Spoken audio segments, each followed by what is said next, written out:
Bonjour à tous et bienvenue dans cette nouvelle vidéo où je vais t'apprendre à modéliser une action sur un système conformément au programme 2 secondes.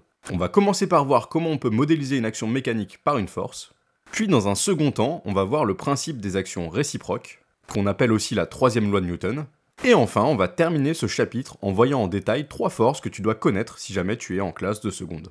Alors n'oublie pas de t'abonner si jamais tu es au lycée et que tu souhaites avoir accès à du contenu pour t'aider à avoir d'excellentes notes en physique et en chimie. Tout autour de nous, les corps peuvent s'influencer mutuellement et ainsi à cette occasion modifier leurs mouvements. On parle alors d'action mécanique. C'est par exemple ici le cas du robot qui exerce une action mécanique sur les balles en jonglant et qui modifie à chaque fois leur mouvement. Le robot exerce une action sur les balles et ainsi il modifie leur mouvement, le déplacement des balles. Nous, ce qu'on va chercher à faire en physique, et notamment dans ce chapitre, c'est à modéliser, c'est-à-dire à représenter ces actions. Et pour faire ça, on va modéliser les actions mécaniques par des forces. Et plus particulièrement par ce qu'on va appeler des vecteurs force. Nos vecteurs force, ce seront donc des vecteurs. Et comme tu l'as appris en mathématiques, des vecteurs, ça doit avoir des caractéristiques. En l'occurrence, 3 caractéristiques. En premier, on va devoir définir sa norme, autrement dit la valeur de la force, son intensité, qu'on va exprimer en newton. Ça sera l'unité de la force.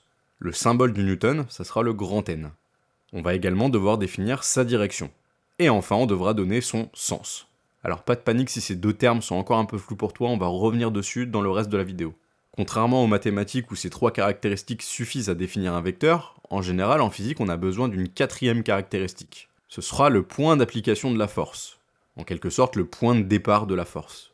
Alors prends avec des pincettes ce que je vais te dire dans la suite, parce que c'est loin d'être toujours le cas, mais ça sera la plupart du temps le centre de gravité de l'objet ou du système étudié. Notamment pour les forces les plus simples qu'on va voir à la fin de ce chapitre. Sauf une qui fera exception, mais je vais te préciser laquelle. Et pour compléter notre modélisation, et puisque nous ne sommes pas tous des professionnels du dessin, on modélise les systèmes étudiés, autrement dit les objets qui subissent les forces, par des points. Alors en fait ce n'est pas la seule raison, on n'a pas simplement envie d'éviter de frustrer ceux qui ne savent pas très bien dessiner. Puisque ramener des objets complexes à des points uniques centrés sur le centre de gravité de cet objet permet de simplifier énormément nos études. Et en général sans perdre énormément en informations. Et ça, les physiciens, ils adorent. Et pour terminer la modélisation, on va préciser quel objet subit la force et quel objet la donne. Pour ça, on va indiquer en premier l'objet qui donne la force, un slash, et en deuxième, celui qui la reçoit. On précise en général simplement le nom des objets par des lettres pour plus de simplicité. Ici, on dira que c'est la force de A sur B, où A est le robot et B la balle. On comprend donc que c'est le robot qui exerce une force sur la balle. En réalité, j'ai volontairement orienté ton jugement avec mon exemple du robot qui jongle, car une action peut très bien avoir lieu sans même qu'il n'y ait le moindre contact. On va du coup classer les actions mécaniques en 2 grandes familles. En premier, on vient de le voir, les actions de contact. Pour ça, les 2 corps doivent être en contact pour que l'action se produise. C'était par exemple le cas de notre robot et des balles, mais c'est également par exemple le cas d'un tireur à l'arc. Tu dois être en contact de la flèche pour exercer une force sur la flèche. Mais tu as beaucoup d'autres exemples autour de toi. Imagine par exemple tu joues à la pétanque, tu dois avoir la boule de pétanque dans tes mains pour exercer une force sur elle. Et du coup tu t'en doutes, s'il n'y a pas de contact, c'est que les actions elles se réalisent à distance. Dans ce cas-là, les 2 corps n'ont pas besoin d'être en contact pour que l'action ait lieu. Et ça c'est un peu moins intuitif parce qu'on le constate un peu moins autour de nous. Mais c'est par exemple une force de ce type-là qui maintient la Lune en orbite autour de la Terre. Ou même la Terre en orbite autour du Soleil, puisque c'est la même. Et tu peux même faire l'expérience d'une action à distance par toi-même. Prends par exemple un aimant. Tu n'as pas besoin qu'il n'y ait un contact pour que l'action ait lieu. Ça c'est parce que les 2 forces qui sont à l'origine de ces actions à distance peuvent s'exercer justement à grande distance. Que ce soit lorsqu'il y a des actions de contact ou des actions à distance, on pourra dans les 2 cas modéliser une action par une force. Dans ce cas-là, on utilisera un vecteur force comme on l'a vu au départ, en utilisant la bonne représentation, et notre vecteur devrait avoir une direction et un sens conformes à l'action qu'il tend à modéliser. Ok, donc on vient de voir en long, en large et en travers que les corps exercent des actions, donc des forces, les uns sur les autres, de 2 types, soit de contact, soit à distance. Pour revenir sur notre exemple, la Terre elle attire la Lune par une action à distance, la force d'interaction gravitationnelle. Mais la troisième loi de Newton, qu'on appelle aussi le principe des actions réciproques, nous dit quelque chose d'intéressant. Si un corps exerce une action sur un autre corps, alors il subit une force de la part de ce corps en retour de même valeur, même direction, mais sans s'opposer. On retient en général cette relation par la formule vectorielle suivante que tu dois connaître par cœur, mais surtout comprendre. Alors du coup, si on revient à notre exemple de la Terre et de la Lune, en réalité la Terre elle attire la Lune, Mais la Lune, elle attire aussi la Terre avec une force de même valeur. Et ça fonctionne aussi avec toi. La Terre, elle t'attire, mais tu l'attires aussi. Et avec une force de même valeur en plus. Et dans le cas de notre robot jongleur du début, le robot exerçait une force sur les balles, mais en fait les balles exerçaient aussi des forces sur le robot en retour. L'un ne peut jamais aller sans l'autre. En classe de seconde, ton programme t'impose de connaître les caractéristiques de 3 forces. Ça ne veut pas dire qu'il n'y en a pas d'autres, en réalité il y en a beaucoup d'autres, mais tu vas plus souvent rencontrer ces 3-là dans tes examens de cette année, donc autant privilégier celle-ci dans tes révisions. On commence donc tout d'abord avec le poids, qui est une force qui exerce un astre, comme la Terre par exemple, sur un corps posé à sa surface. C'est d'ailleurs cette force qui fait tomber les objets au sol autour de toi. Le poids a donc pour valeur la masse de l'objet qui est attiré fois l'intensité de la pesanteur, une valeur qui dépend donc de l'astre qui attire. La force est verticale, et toujours dirigée vers le bas. À la surface de la Terre, et à titre d'information, petit g c'est environ égal à 9,81 mètres par seconde moins 2. Même si sa valeur varie très légèrement en fonction de où tu te trouves.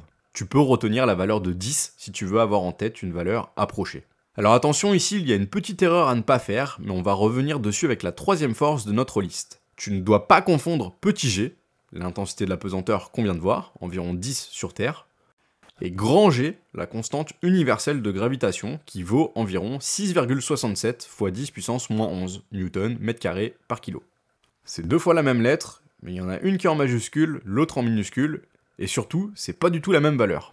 La deuxième des forces que tu dois connaître en classe de seconde, c'est la force qui va être exercée par un support ou par un fil. C'est donc plus une famille de forces qu'une force à proprement parler. Ça vient du fait qu'un corps posé sur un support ou pendu à un fil subit toujours une force qui s'oppose au poids et qu'on appelle la réaction normale du support. La réaction normale du support, des fois on la note grand R, des fois on la note grand T quand elle est causée par un fil. On peut également la noter comme on veut en fait. Sa valeur, ça dépend. Sa direction, elle est perpendiculaire au support ou dans la direction du fil. Et son sens, c'est vers le haut. Si par exemple on a une pomme qui est posée sur une table, la réaction du support, elle ressemble à ça. C'est grâce, ou à cause, ça dépend comment tu vois les choses, de cette force que la pomme, finalement, elle ne tombe pas. S'il n'y avait pas cette force pour s'opposer au poids, la pomme, elle tomberait. Tu vois ici si on représente d'autres exemples, par exemple la réaction normale du support sur un support incliné, la réaction normale du support, elle sera toujours perpendiculaire au support. Et dans le cas d'un pêcheur, elle est dans la direction du fil de pêche. Et enfin, la troisième et dernière force de ce chapitre, la force d'interaction gravitationnelle. Et oui, parce que deux corps massifs s'attirent selon une force qu'on appelle la force d'interaction gravitationnelle. Alors deux corps massifs, ça veut dire quoi ? Tout simplement deux corps qui ont une masse. Et toi, finalement, jusqu'à preuve du contraire, tous les corps qui sont autour de toi, ils auront une masse. Alors me fais pas dire ce que j'ai pas dit, il y a quelques objets en physique qui n'ont pas de masse, mais tu les verras plus tard. Alors sa valeur à cette force d'interaction gravitationnelle, c'est grand G, qu'on a déjà évoqué un petit peu avant, donc la constante d'interaction gravitationnelle, la multiplication de la masse des deux corps concernés, divisée par la distance entre les deux corps au carré. La direction, c'est la droite qui passe par les points A et B, autrement dit par les centres de gravité des deux objets concernés, et son sens, c'est de B vers A, c'est une force attractive. Je remets le petit attention de tout à l'heure, on ne doit pas confondre petit g et grand G. Et comme je l'ai déjà un petit peu évoqué dans cette vidéo, la force d'interaction gravitationnelle, c'est notamment elle qui est responsable de l'attraction de la Terre sur la Lune. Et comme tu le vois ici quand on représente cette force, la droite elle passe bien par les centres de gravité des deux objets, donc autrement dit par le centre de la Lune et de la Terre, et la force elle est bien attractive, de la Lune vers la Terre. Et puisque j'en entends déjà crier en commentaire, oui, dans mon exemple ici, c'est bien FTL, donc la force de la Terre sur la Lune, alors que à gauche, c'est FAB, puisque à gauche, c'est la force du cours, la force générique. Et à droite, c'est la force de l'exo, la force appliquée. Dans les exercices, les lettres, ça sera les lettres que ton examinateur, il aura décidé d'écrire. Et puis s'il veut, il aura pas écrit des lettres, s'il veut, il aura écrit des mots. Pense toujours à appliquer ce que ton examinateur, il t'aura donné. S'il avait écrit Terre et Lune, ça serait la force de la Terre sur la Lune. Pense toujours à adapter ton cours aux conditions de l'énoncé. C'est tout pour cette vidéo, si tu as aimé, n'oublie pas le pouce bleu, de t'abonner, on se dit à bientôt pour de nouvelles vidéos.